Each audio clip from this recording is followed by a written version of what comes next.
एक होनहार व्यक्ति की प्रेरक कथा।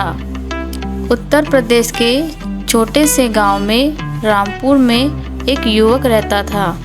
नाम था अरुण। गांव में उसकी गिनती समझदार, होनहार और मेहनती नौजवानों में होती थी। उसके पिता हरिदास जी और माता सीता देवी दोनों वृद्ध हो चुके थे।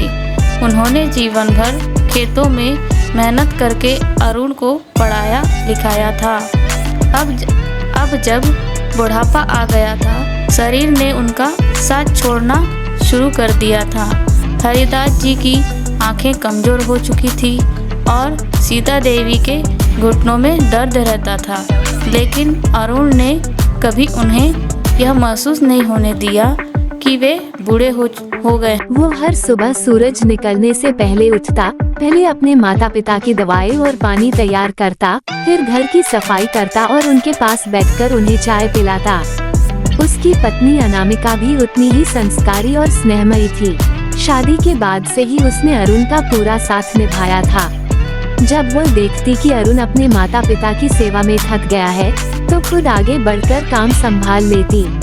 वह सीता देवी के पैर दबाती, खाना बनाते समय ध्यान रखती कि उनके लिए नमक कम हो और अरुण के पिता को समय पर दवा दे। गांव के लोग अक्सर कहते, आजकल के जमाने में कौन अपने माँ बाप की ऐसी सेवा करता है।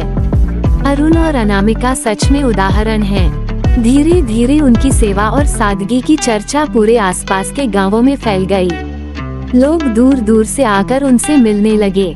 कई माता पिता अपने बेटों को उदाहरण देकर कहते, बेटा, अरुण जैसा बनो, वही सच्ची इज्जत कमाने का रास्ता है। अरुण भले ही खेती में लगा था, लेकिन पढ़ाई में भी उसका मन बहुत था।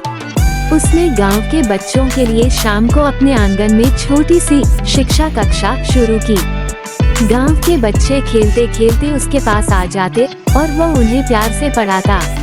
वो कहता, बेटा, अगर तुम पढ़ लिख जाओगे तो गांव का नाम रोशन करोगे। शिक्षा ही असली ताकत है। धीरे धीरे उसकी कक्षा में इतने बच्चे आने लगे कि जगह कम पड़ गई। तब उसने पंचायत से बात की और गांव के मंदिर के पीछे एक पुराना कमरा शिक्षा केंद्र के लिए ठीक करवाया। अब वो रोज शाम को वहां पढ़ाने लगा। उसकी लगन देखकर आसपास के गांवों से भी लोग अपने बच्चों को वहां भेजने लगे। एक दिन गांव के सरपंच जी ने जिला कार्यालय में जाकर अरुण के काम की जानकारी दी। जब अधिकारी गांव में निरीक्षण पर आए, तो उन्होंने देखा कि एक साधारण युवक बिना किसी स्वार्थ के बच्चों को मुफ्त में पढ़ा रहा है और अपने वृद्ध माता पिता की सेवा में लगा है। उन्होंने अरुण से पूछा, तुम ये सब क्यों करते हो अरुण मुस्कुराया और बोला, सर, मेरे माता पिता ने मुझे सिखाया है कि सेवा और शिक्षा दोनों ही ईश्वर की पूजा है। अगर हम अपने गांव को शिक्षित बना दे, तो गरीबी और दुख अपने आप दूर हो जाएंगे। अधिकारी उसकी बात सुनकर बहुत प्रभावित हुए। कुछ ही महीनों बाद जिला प्रशासन ने उसे ग्राम शिक्षा अधिकारी के पद पर नियुक्त कर दिया। उस दिन जब नियुक्ति पत्र उसके हाथ में आया, तो उसकी आंखों में आंसू आ गए। उसने वह पत्र सबसे पहले अपने माता पिता के चरणों में रख दिया और कहा, आपकी सेवा का ही फल है माँ बाबूजी।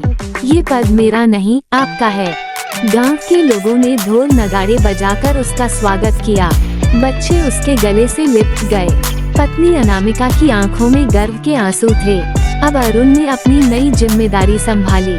उसने गांव के स्कूलों में सुधार शुरू किया, पुराने भवनों की मरम्मत करवाई, गरीब बच्चों के लिए किताबें और कपड़े दिलवाए और हर महीने माता पिता सम्मान दिवस मनाने की परंपरा शुरू की। उसके प्रयासों से कुछ ही वर्षों में रामपुर गांव शिक्षा और अनुशासन का उदाहरण बन गया। जहां पहले बच्चे खेतों में काम करते थे, अब वही बच्चे स्कूल जाते थे। सीता देवी और हरिदास जी जब भी अपने बेटे को बच्चों को पढ़ाते देखते, तो उनकी आंखें भर आती। हमारा बेटा न सिर्फ हमारा सहारा बना, बल्कि पूरे गांव का बेटा बन गया, वे गर्व से कहते। धीरे धीरे अरुण का नाम जिले से निकलकर राज्य तक पहुंचा। उसे आदर्श नागरिक सम्मान से नवाजा गया।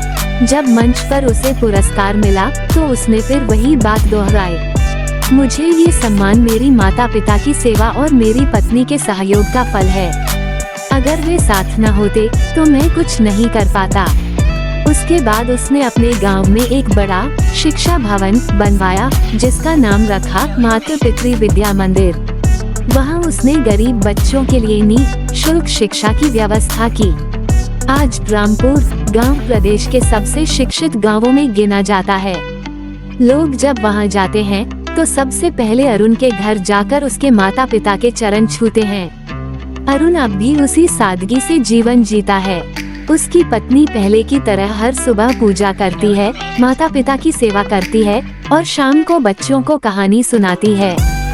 गांव के बुजुर्ग कहते हैं, सेवा का फल हमेशा मीठा होता है। अरुण ने ये सिद्ध कर दिया। इस तरह अरुण की कहानी हर किसी के दिल में एक प्रेरणा बन गई।